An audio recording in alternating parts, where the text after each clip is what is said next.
Hello everybody, and welcome to Community Forum. My name is Ron Vecchia.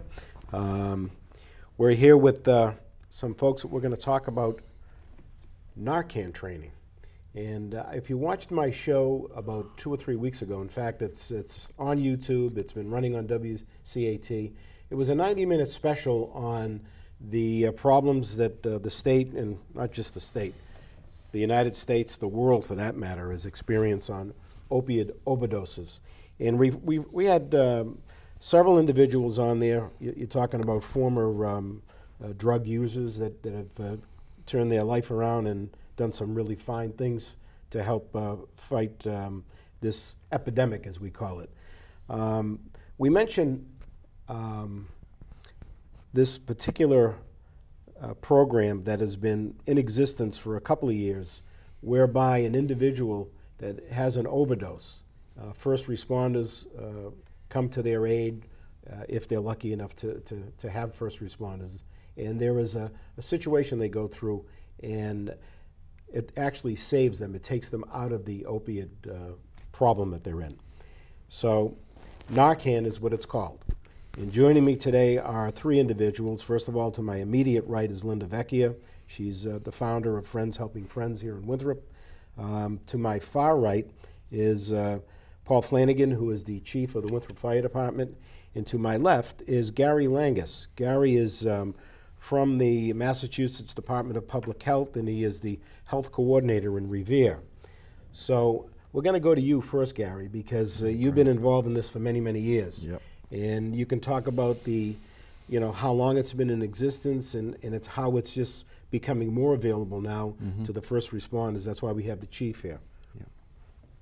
Brief history on NARCAN. Brief history. NARCAN came out around 1970.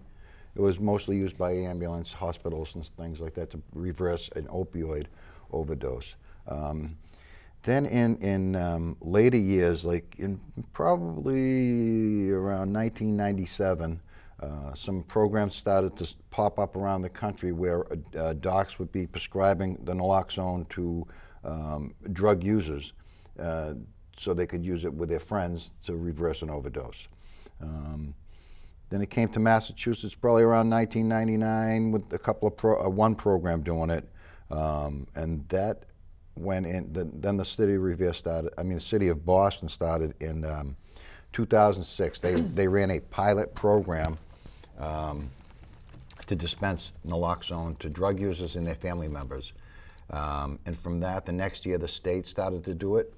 That was in 2007, and around 2009, I think it was, I was approached by one of the captain of the fire department down in Revere, Captain Jay Piccarello, and he was interested in having it on his units, on the units in Revere, and so we started looking at some strategies to get it on the units, and there were a lot of issues. There was like, well, we have the union, we got to go through the union, we have to, get the okay from this one, and so we batted that back and forth for about a year, and then we found out that the state would be willing to bring them on as a pilot project, just a pilot to see how it worked with the department. And so at that time, the Revere Fire Department started carrying it, and the Quincy Police Department started carrying it. And from that, it started to, other departments started to see that, the benefit of having it right there on board, because each community is different. Like in Revere, it was the fire department would get there 3 minutes before the ambulance. In Quincy, it was different. The police would get there. So you had to use some different strategies. And of course, the departments had to be willing to participate in the program. And from that, the pilot projects, then fire departments started to look at things like getting their own medical director or one of the ambulances that serves the community to oversee, to write a standing order so the firemen can carry. I'm sure the chief will talk about that. But they will write a standing order so all the departments can have the NARCAN, including non-EMT personnel. So any personnel that works for the fire department can carry it, and it's just spread. Now it's First of all, what is it? Okay, and number two, where do we get the word NARCAN? I would assume that's an abbreviation for something. No? No, it was Naloxone, NARCAN. NARCAN, you know, like I don't know where the name came from. I was only like about probably 2 years old when it came out. So, So exactly what is in this kit? I mean, what is the fluid that's in there? Is it a drug? this is the medication. It's you can't abuse this drug. This medicine. All right, this is an anti-opiate antagonist. The only thing that this works with or on is an opioid. That means Percocets, that means heroin, Oxycontin, Vicodin, methadone, anybody that's having an overdose, this will reverse the overdose. It won't work on people that have drank too much alcohol, people who are on cocaine, benzodiazepine if they're taking too many, this won't work on it. It's harmless. If I should spray this up my nose, nothing would happen because I'm naive, opioid naive. Like I don't have any opioids in my system, so it wouldn't affect me at all. So the only thing I'm overdosing. With opioids. Yeah. I'm overdosing. What do you physically do? Spray that into the nose of the person? Yeah. And what does that do? Well, the process is like when we enroll folks into the program, the first thing to do, call 911 because it's temporary. Call 911. Lay the person down on the floor. Start doing some rescue. See if they're responding. If they're not responding, if they're in an overdose, start to do the rescue breathing. Now this thing I'm just gonna take it, put it together. You pop off these two yellow things. This is purple. By the way, at the conclusion of this portion of the show, there will be like a 5-minute video that actually shows you exactly what to do. And before we go off the air, we'll have a discussion about how it will be available here in Winthrop, and which it has been every other week for the last, It's 6 months or so. second Wednesday of the month we've been doing it at the senior center. Yeah. So you just So this just screws in here like 3/4 of a turn. This is a rubber atomizer that will screw right in there, and then I just blast it half up one side of the nostril, half up the other side of the nostril. And we suggest to do that because if you spray it all up one side of the nostril, some might drip out. So it's just best to get it in both nostrils, and it might work better. You know, So this just works for opiates. Just opioids, and you know, say if a child should find this and they spray it down their mouth, nothing is going to happen. It's an opiate antagonist. It's a harmless medication, but it will reverse an overdose from anywhere from like a half, depending on the purity of the drug the person's taken. It should reverse an overdose from 30 minutes to 30 to 90 minutes. In 30 to 90 minutes, the ambulance should be there. The fire department, you know, somebody should respond by then. We've had people taking the person to the ER, but we strongly suggest they get medical attention right away because in 30 to 90 minutes, the Naloxone or the NARCAN will wear off, and the NARCAN will lay on the receptor. I mean, the opioid will lay on the receptor. Stop the breathing. That's what happens. It just overwhelms all the receptors that we have in our brain. And once you ingest the NARCAN, it'll bounce the opioid off the receptor, and it can't get back on for 30 to 90 minutes. But after that, after it wears off, the NARCAN wears off, then the opioid will sit back down on the receptor and the person can go back into an overdose. So it's very, like 911, 911, 911. We say call 911 before you start, in the middle if you have to, at the end. Call 911 and make sure you give them the proper address where the people are, what room you're in, where, exactly where you're at, so make it as easy as possible for somebody, the responders, to get there on time. Okay.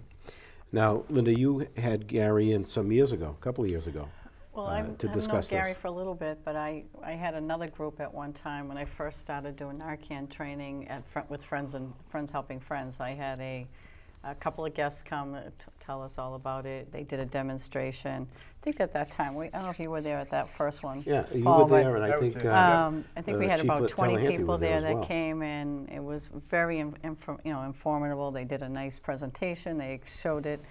And I had a few other NARCAN trainings since then. Recently, the town has been able to have a grant that's come through that they've provided NARCAN training in Winthrop on second Wednesday of the month. It's at the Senior Center. Things will continue to go on. If you need to have NARCAN training, if it's not happens to be if you would like NARCAN, if it's not on the same night, if we still have our schedule every second Wednesday, Gary can come to one of my meetings, Friends Helping Friends. There'll be a phone number at the end for me as well as for Gary. They can call Gary. He'll even come to your house and do a training if that's what he needs to be.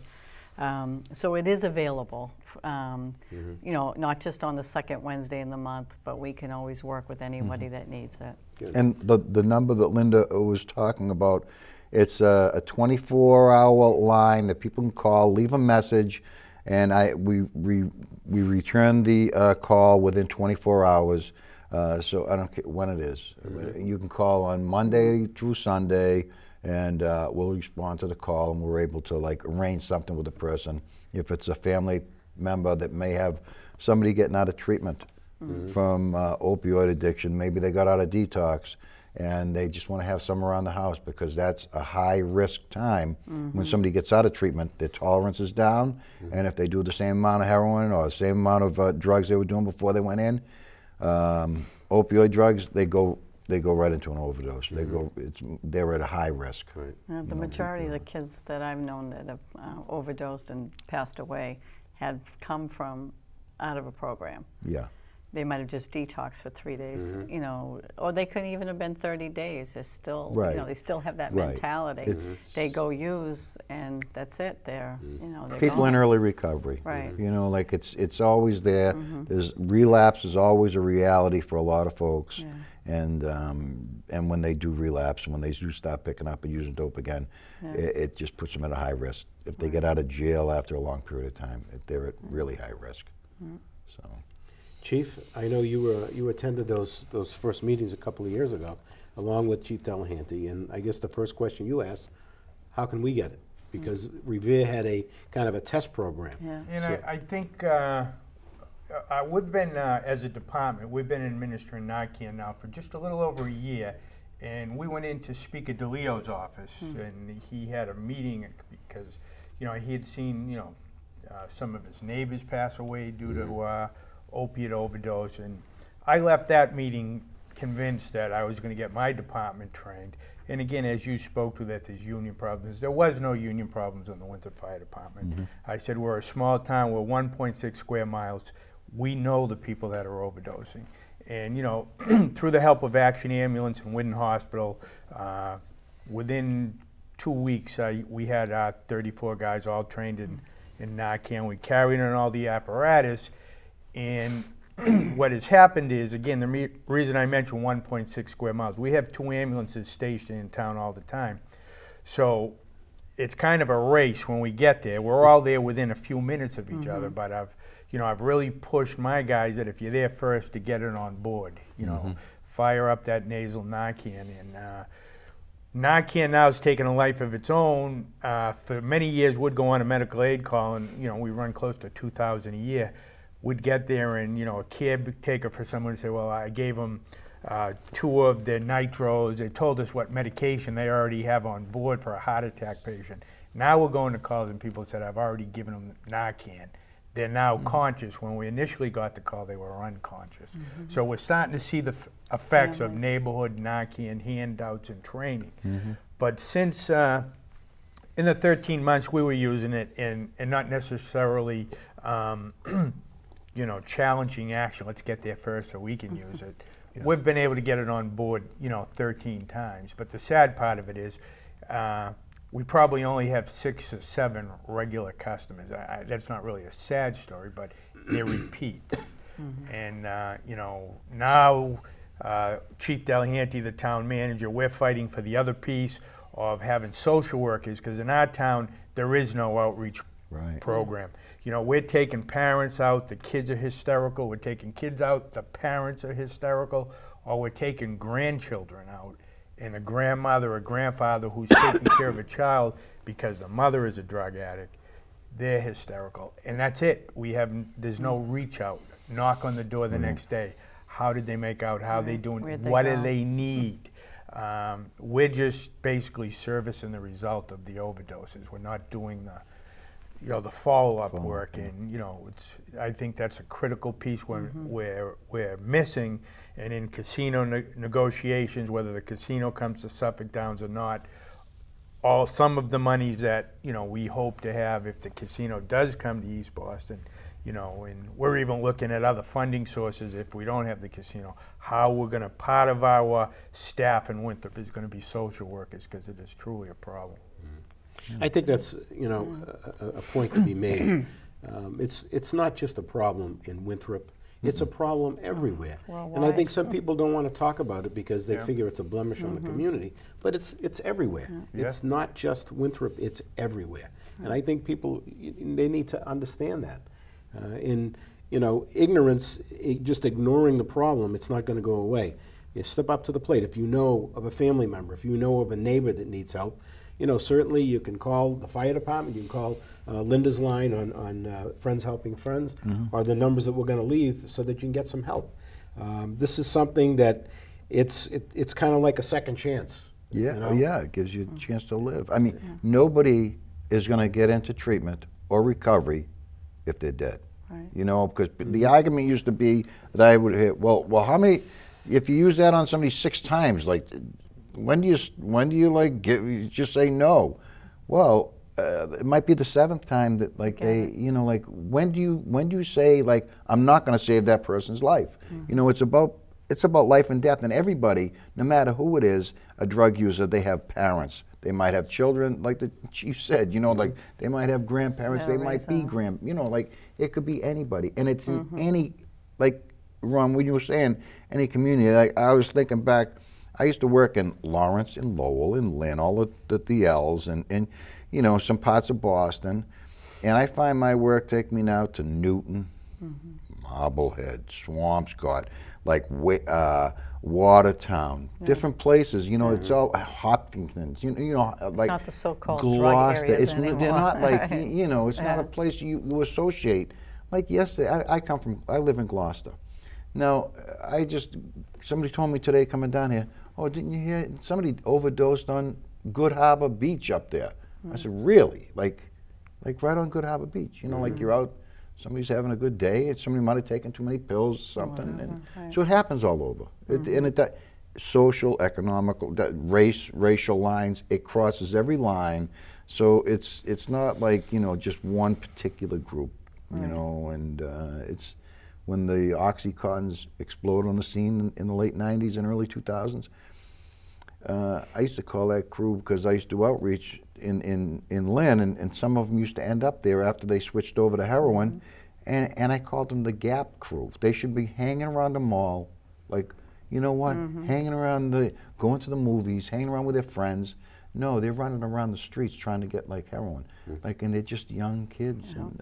And it's getting younger too. And it's younger and younger, but it really is. The median age, when I started up in the North Shore working, it was 37 years old, and when I left in 2010, it was down to like 27. That's 10 years, and that's quite a drop. We had talked about this before, that it is the younger age, but we're noticing a bigger spike in my age group, the 50s to 60s, because, they've abused their bodies all through the years, whether it's drinking, alcohol, or now they've had injuries due to work. Now they're on medications, prescription drugs. That's where most of this all starts from. They're not getting their Oxycontins anymore, perks, and now they're all messed up in it as well. They end up going that direction. Yeah. So it's affecting all ages. So cheap. It's cheap. Very cheap. Yeah. But Ron, you're older than I am, but growing up in Winthrop years ago, everybody had their thing, but nobody ever said or did heroin. No. Yeah. I knew one kid that was it, and he died from it. I just want to throw one thing out, and it just, you look at the tobacco industry, and many years ago it was proven the fact that it causes, cancer and so forth, and then they negotiated all this thing they put out legislation, so now the tobacco companies have to provide X amount of dollars for education. Now, is anything like that ever been done with the drug industry that makes a tremendous amount of money? When with OxyContin, Purdue Farm paid a big settlement over their practices, practices of marketing the drug to doctors, you know, letting the doctor saying, you know, like, this is a pretty harmless drug, it's time released, and they didn't, well, they lost their case in court, so they had to pay millions of dollars. You know, but what you're saying with the tobacco industry, if we look at the pharmaceutical industry, in 2010 there were 38,372 deaths in the United States due to overdose. Out of that 38,732 or 372, 22-something thousand were from pharmaceuticals. So that's like 60% were from pharmaceutical medications. Like, and who are we calling cartels? Who are we calling these drug cartels? We have pharmaceutical companies that a lot of the medication that they put out there are causing death. You know, like, why can't they pay for some of these prevention programs? Some of the, you know, the initial prevention and the prevention of the consequences the drug is causing. You know, I mean, that it should be. I mean, and they certainly have the money, because when you watch nightly news, there's like, out of the total of 60 minutes, there's probably maybe 10 minutes of those drug commercials. And they're not just 30-second commercials, there's 90-second ones, and they have all these disclaimers at the end. Now, it could cause death, it could cost, you know, your leg could fall off. All the money they're spending, you know how much it costs for a 90-second spot on nightly news? So it's obvious that they have the money. Take the Super Bowl, just 1 minute. 1 minute of that money could do for somebody. I mean, all night long you see commercials. There's a pill for everything in this country. We have pills for everything. And we just, I think a lot of our society is stuck in that mode of like, well, why do I have to go out and go to the gym? I can just take this pill and like lose 30 pounds. Why do I have to go out and do this? Because I can just take a pill and, you know, like, go for sleep, stay awake, for everything. So, well, Gary, we thank you for coming down and showing us this. Again, in a few minutes you'll see a 5-minute video, and it'll actually get into detail on how to use this. In closing, I want to remind everybody that the first responders in Winthrop now have it. Yes. Okay, the police, not the police, but the fire and the ambulance service. There is a program ongoing, and it runs on WCAT. It's down at the Senior Center every other Wednesday. No, second Wednesday of the month. Second Wednesday of the month. Gary comes down, and you can come in. It's a very private thing. You come into the back and you sit down, and you get a kind of an overview of what this whole kit is for, and you'll leave there with a kit. If you've got a loved one, if you have a suspicion of one of your child using, come on down, take advantage of the opportunity to save a life. And again, I want to thank Gary for coming by. Thank you, Ron. Chief, thanks for being here. Yep, Linda, you want to, one thing before you leave? You've got actually 1 minute. You know I always have to talk. I just want to, the importance of having NARCAN. As a mother who had a child addicted to opiates, I would want to have this, and I actually have one, because God forbid anything should ever happen. But being surrounded with, if you're surrounded with people in your life that have addiction to opiate drugs, you're the mother, the sister, the brother, be prepared, because the chances of an overdose is probably, what, 8 out of 10 by time with each addiction? Yeah, I mean, if you have a child with allergies, you'd have an EpiPen. Right, and so so this it's is just no a different. prevention. You just protect yourself, protect your person you love, protect your own self, because I can sleep at night. At least I have something, God forbid I should ever walk into a situation, and I hope nobody would have to do that. Okay. Thank you. Thanks for watching. Thanks, folks.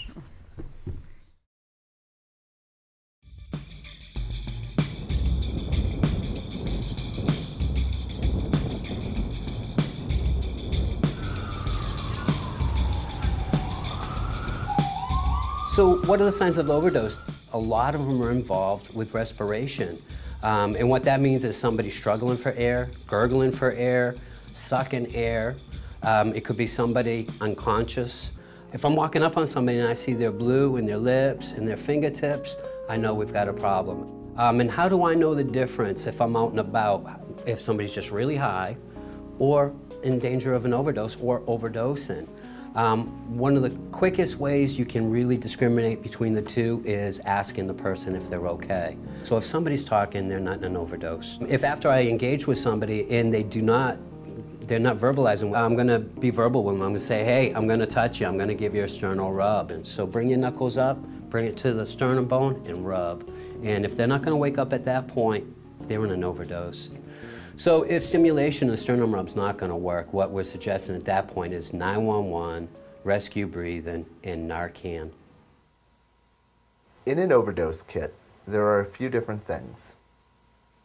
2 boxes of unassembled NARCAN with the nasal spray device attached, a face shield for rescue breathing, a pamphlet with overdose recognition and response instructions, and a card with instructions on how to assemble NARCAN.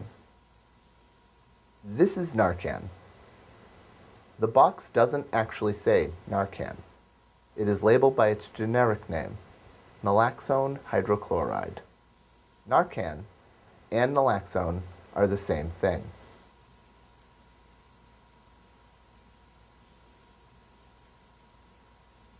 Take off the 2 yellow caps from the plastic delivery device.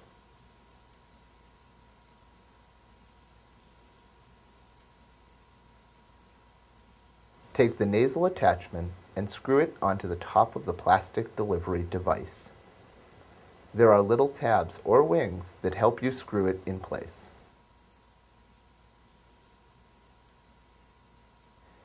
Get the vial of NARCAN and remove the red cap. The vial is made of glass and is fragile, so don't bite off the cap. It could break and cut your mouth. Gently screw the NARCAN vial into the delivery device. You will feel it lightly catch. If you see the liquid dripping out of the top, stop screwing. Now you are ready to administer the NARCAN. Hold it like a syringe and spray about half the medicine up one side of the nose of the person who is overdosing, and half up the other side of the nose. If the joint leaks, it is on crooked. Unscrew and put it on straight. You can see that the vial is marked with hashes. There are 2 milliliters of medicine in the vial, so where the 1 is half the medicine. This is a pre-measured dose. You will need to use it all.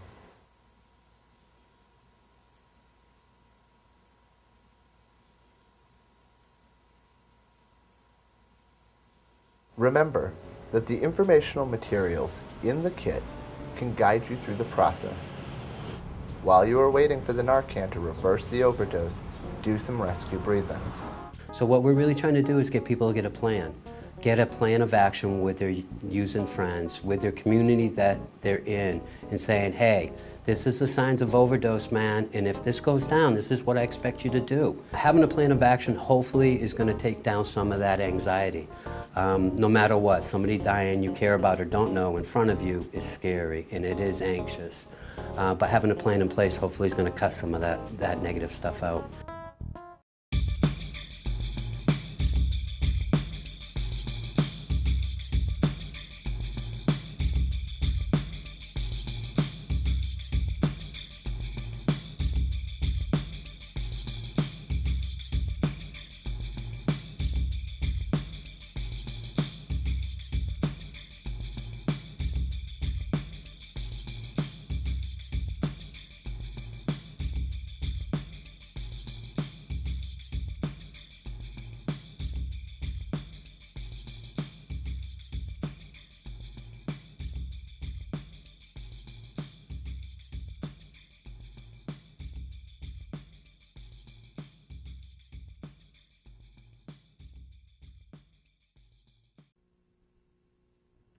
Did you hear about the kid who overdosed?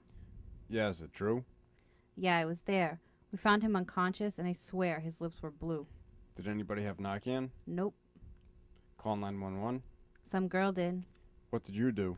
I put my mouth on his and breathed.